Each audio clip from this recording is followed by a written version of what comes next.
वहां पर खड़े युवाओं के उस समूह ने उस दुबले पतले छोटे से लड़के की ओर देखा। जब उन्होंने ऊपर से नीचे तक परखा तो पाया उसमें कुछ भी खास नहीं था। यहाँ तक कि उसके कपड़े भी बिल्कुल साधारण थे। उसका शरीर भी छोटा और कमजोर सा था, इसलिए वह समझ में आता था कि अब तक किसी की नज़र उस पर क्यों नहीं पड़ी थी। उस सूरत को देखकर ऐसा लग रहा था कि मानो वह किसी आम गरीब परिवार से आया हो। भले ही वह दाखिला परीक्षा पास भी कर ले तो फिर क्या उसे पूरा यकीन था कि वह सूर्य अकेडमी की फीस भी भर पाएगा। हालांकि उन युवाओं के परिवार कोई बहुत ही बड़े कुलीन परिवार नहीं थे, लेकिन वह काफ़ी अमीर जरूर थे। इसी वजह से वे उस लड़के को नीची नज़र से देख रहे थे, क्योंकि उनके हिसाब से वह गरीब था। सूर्य अकेडमी का जड़ी बूटी विभाग दाखिला परीक्षा के लिए सबसे मशहूर है। इतनी मुश्किल परीक्षा होती कि पूरी जान लगा देने पर भी ज़्यादातर लोग पास नहीं होते थे। जड़ी बूटी विभाग ने हमारे रंगून साम्राज्य के लिए कई उन्नत जड़ी बूटियों के विशेषज्ञ को तैयार किया। ऐसी जगह हर कोई नहीं घुस सकता।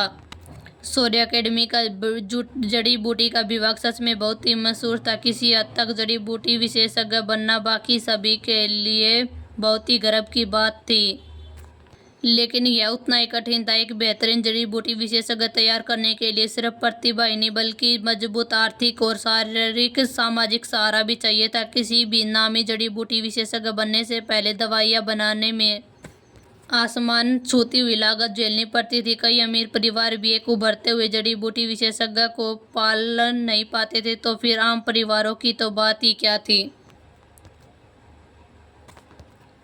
औजार, कढ़ाई जैसे सामान और भी जड़ी बूटियों की लागत बहुत ही ज़्यादा होती थी, और आम लोग उसके बारे में के बारे में भी नहीं सोच सकते। हर कोई जानता था कि एक जूनियर जड़ी बूटी विशेषज्ञ कितने पैसे कमा सकता है, लेकिन सब ये जानते थे कि ट्रेनिंग से जूनियर बनने से सारा पैसा खुद झोंकना पड़ता था। इसे चाहे तो मुनाफे वाला पैसा या ज़बरदस्ती पैसों के दम पर काबिलियत पैदा करने का तरीका था।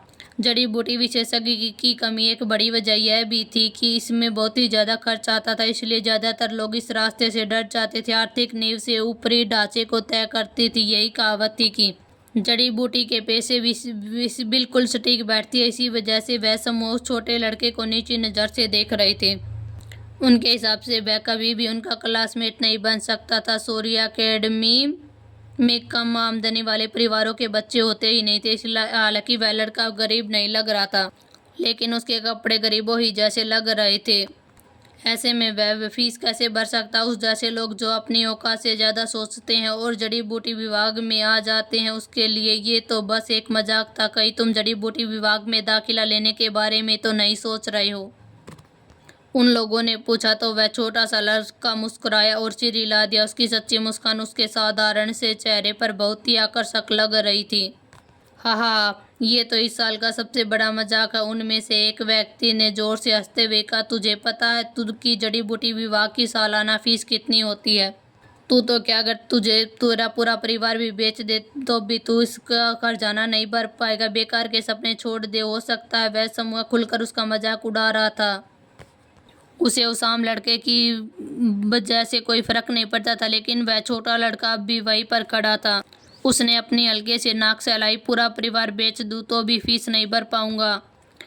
अब सोचता हूँ अगर यह बात जटायु परिवार की मुख्य शाखा को पता चली और सारी उपशाखाएं बेच दूं तो कितने में सौदा होगा। और उस पल उसकी आंखों में चमकी हल्की सी शरारती रोशनी ने सभी की ओर देखा। सूर्य अकेडमी की यह दाखिला परीक्षा सिर्फ हुनर की नहीं बल्कि हैसियत को भी देखती थी, और सारी गलतफहमियां अभी टूटने वाली थी। आगे क्या होने वाला इस कहानी में पढ़ते रहिए। निया वहीं पर खड़ी थी। अकेडमी निकलने से पहले निया ने साफ साफ धीरज से कहा था कि वह उनकी साई बग्गी को बदलकर एक बिल्कुल साधारण सी गाड़ी कर दिया जाए। वह भड़कीले कपड़ों की जगह साधारण कपड़े पहनाए गए, जिससे उसका एक साधारण लड़के का भेष लग रहा था। यहाँ तक कि धीरज उसके साथ जो भी सेवक भेजना चाहते थे उन्हें जटायु परिवार के निवास में ही रोक दिया गया। निया ने ये जानबूझकर किया था। प्रोफेशनल अंदाज ही अकेडमी के लोगों ने हल्के से हंस लेने से सबके से बड़ी वजह बन गई। अगर वे लड़के हंस रहे थे, उन्हें जरा भी पता चलता कि वह अगले जटायु परिवार की प्रमुख बनने वाली है, तो शायद वे लोग डर के मारे ही अपनी हालत खराब कर लेते। कौन सोच सकता था कि 5 कुलीन परिवारों में से एक कुल की यह उत्तराधिकारी सूर्य अकेडमी की दाखिले लेने की जगह पर आम लोगों जैसे कपड़े पहन कर आएगा। लेकिन नेहा के पास फालतू सोचने की न तो ताकत थी और न ही वक्त। उसने उस संकीर्ण सोच वाले व्यक्ति की ओर देखा और हंसी ठिठोली कर रहे थे। बस एक अनपढ़ मूर्खता समझकर छोड़ दिया गया उसे। नेहा ने अकेडमी में दाखिला की जगह तक पता पूछते हुए वह सीधे उधर बढ़ गई। जैसे ही उन लड़कों ने उसे वहां पर जाते हुए देखा, जड़ी बूटी विभाग के हर एक अभ्यर्थी की हालत काफी रईस थी। कोई भी अपवाद नहीं दिख रहा था। दाखिला स्थल पर खड़े हर एक स्टूडेंट ने महंगे और भड़कीले कपड़े पहन कर रखे थे। उनकी शानो शौकत जो आज के जमाने की फैशन शो तक को टक्कर दे रही थी। नेहा की नजर चमचमाते हुए रत्नों पर पड़ी और उन सुनहरी आभूषणों पर उसकी नजरें ही टिक गईं। ऐसा लग रहा था मानो ये नए स्टूडेंट खुद को सिर से पांव तक कीमती सामान से ढक ले रही हो। ऐसा लग रहा था कि चाहे अपने परिवार की दौलत दिखा सके। शायद वे सोचते थे कि पैसों के ही दम पर वे यहाँ पर एडमिशन ले सकते हैं। जब नेहा ने उन अमीर लड़के लड़कियों को देखा तो उसके हाथ खुजाने लगे। मोटे भाड़े, हर तरह से अमीर, बेमिसाल चोर को निहारते अमीर युवाओं के बीच छोड़ देना वैसा ही था जैसे भूखे चूहे को चावल की टोकरी में छोड़ देना। शब्दों में ज्यादा कम बोलने वाले हैं। नेहा ने तुरंत अपना सिर झुका लिया और भीड़ में आगे पीछे खिसकने लगी, क्योंकि उसने खुद को बहुत ही सावधान लगा रखा था। इसलिए जड़ी बूटी विभाग की दाखिला जगह पर किसी ने भी इस बदसूरत बदक के बच्चे पर ध्यान नहीं दिया था। सब अपने काम पर लगे थे। परीक्षा के इंतजार करते समय उन्हें जरा भी एहसास नहीं हुआ कि उसके कमर पर बंधी हुई थैलियां गायब हो रही थी। और ज्यादा पैसा हो तो किसी ऐतराज होगा। जड़ी बूटी विभाग की दाखिला परीक्षा चल ही रही थी, लेकिन 1000 से ज्यादा लोगों की वजह से रफ्तार बहुत ही धीमी थी और इसी ने किसी मोटी भेड़ों की अच्छी खासी कटाई का पूरा समय दे दिया था।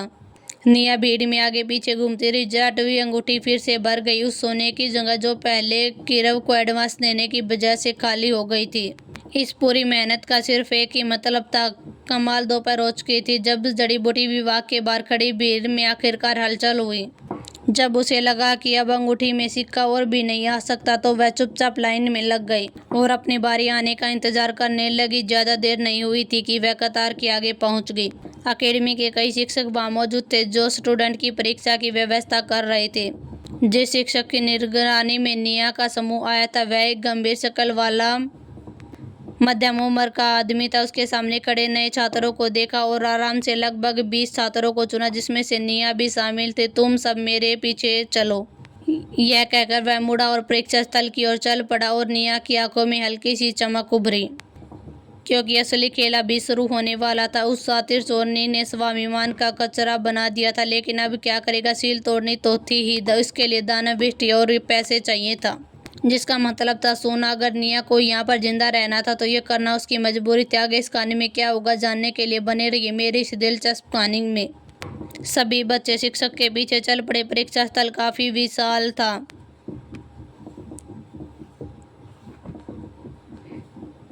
एक ही समय में 100 से ज्यादा लोगों को आसानी से समेटा जा सकता था। नेहा जिस समूह में थे उसके साथ साथ 5 और भी लोग बैच आए।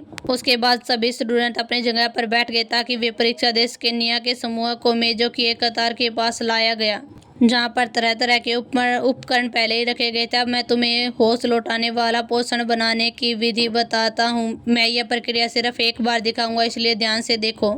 इतना कहने के बाद बिल्कुल भावहीन चेहरे वाला शिक्षक अपने सामने खड़े उपकरणों के साथ ही काम में जुट गए। एक पारदर्शी चमकता हुआ क्रिस्टल का टेस्ट ट्यूब उसके हाथों में आया। रोशनी पौधे की डंडियां तेजी से एक प्रक्रिया होकर उसमें एक गजब सा बदलाव आया और उन जड़ी बूटियों के बड़े ही रहस्यमय तरीके से मिश्रण होकर आधी बोतल से गहरे हरे रंग की बोतल में भर गई। शिक्षक ने हर एक चरण को एक दूसरे को पूरा किया। 20 से अधिक परीक्षार्थी स्टूडेंट हर एक स्वभाव को गौर से देख रहा था। उन्हें डर था कि कोई जरूरी जानकारी न छूट जाए। कुछ ही मिनटों में बिल्कुल सही होश लौटते ही उसके सामने एक पोस्टर नजर आया। तुम्हारे पास ये करने के लिए सिर्फ 30 मिनट है। 30 मिनट बाद जो पास होंगे वे यहीं रुकेंगे, जो फेल हो जाएंगे उन्हें तुरंत शौर्य अकेडमी से बाहर निकाल दिया जाएगा। शिक्षक की भारी आवाज हॉल में गूंज उठी। नए स्टूडेंट शहर उठे। सिर्फ एक बार देखकर हर किसी को अकेले होश लौटाने वाला पोषण बनाना बहुत ही मुश्किल था। ये तो मजाक था। भले ये पोषण सबसे आसान पोषणों में एक है, लेकिन उन ये नए स्टूडेंट के लिए ये फिर भी बेहद ही मुश्किल था। जो अभी भी जड़ी बूटियों के शागिर्द भी नहीं मिले थे। आखिरकार सब जानते थे कि सूर्य अकेडमी की परीक्षाएं हमेशा के से कठिन थी, फिर भी कोई विरोध करने की हिम्मत नहीं कर सका। सबको अपनी किस्मत और याददाश्त पर भरोसा करना पड़ा। शिक्षक के बोलते स्टूडेंट तुरंत अपने अपने स्थान पर जाकर खड़े हो गए और पोषण बनाने की तैयारियां करने लगे। औषधीय पौधों की डंडियां एक तरफ रखी, इसलिए उन्हें बस यही दोहराना था जो शिक्षक ने किया था। लेकिन हकीकत हमेशा से कल्पना से ज़्यादा ही कठोर होती थी। सिर्फ एक बार देकर वे 12 की याद करना नामुमकिन था। अधिकतर स्टूडेंट एक के बाद एक भारियां गलतियां करते रहे, फिर वे जबरदस्ती आगे बढ़ते रहे, उम्मीद से किसी को भी उस विभाग में दाखिला मिल जाए। सबका स्तर लगभग एक ही जैसा था, इसलिए वे दाखिला होने के बावजूद सोच रहे थे कि बस शिक्षक की प्रक्रिया के करीब करीब रहकर ही वे फेल होने से बच जाए। लेकिन अब दूसरों से बेहतर रहे तो शायद बच ही जाए। लेकिन उन्हें यकीन नहीं था कि एकेडमी एक साथ 20 से ज़्यादा स्टूडेंट को बाहर निकालेगी। टीचर एक तरफ खड़े होकर नए स्टूडेंट को देख रहे थे जो बिना समझ के उपकरणों से जूझ रहे थे। उसकी भौहें और गहरी सी उठ गई। भले ही स्टूडेंट ने उसकी हर हरकत को ध्यान से देखा था, लेकिन व्यावहारिक काम में उनकी हालत काफ़ी दयनीय थी। अचानक कुछ की नज़रें एक अजीब स्थिति पर चली गई। जहाँ बाकी सभी स्टूडेंट उपकरणों से जूझ रहे थे, वही सिर्फ एक स्टूडेंट मेज के सामने खड़ा था, लेकिन उसने कुछ भी नहीं किया था। वह साधारण सी शक्ल वाला एक पतला सा युवक खड़ा था जो भीड़ में लगभग दिखाई भी नहीं दे रहा था। वह भीड़ के सामने मेज के सामने खड़े होकर चंचल आंखों से एक एक उपकरण को देख रहा था, लेकिन उसके हाथ तक नहीं ले। टीचर ने हल्की सी बोई उठाई, लेकिन कुछ नहीं कहा। वह बस स्टूडेंट को देखता रहा। 30 मिनट पल भर में बीत गए। अधिकतर स्टूडेंट अपनी कोशिश से रोक चुके थे। हालांकि नतीजा काफ़ी दर्दनाक था। शिक्षक द्वारा बनाया गया होश लौटाने वाला पोषण शुद्ध गहरे हरे रंग का था, जिससे रत्ती भर भी मिलावट नहीं थी। सिर्फ इतना ही नहीं, इतना आसान पोषण भी उनकी बेहद ऊंची पोषण बनाने की काबिलियत को साफ दिखा रहा था। तभी उसे खामोश खड़े लड़के के आखिरकार अपना हाथ आगे बढ़ाया, जिससे कमरे की हवा अचानक बदलने लगी। आगे क्या होगा निया के साथ? क्या वह भी कर दिखाएगी जो शिक्षक ने जैसा काम किया था? फिर क्या होगा? यह सब कुछ गड़बड़ हो जाएगी। जानने के लिए सुनते रहे मेरी ये कहानी को। अगले भाग में मिलते हैं, तब तक के लिए धन्यवाद।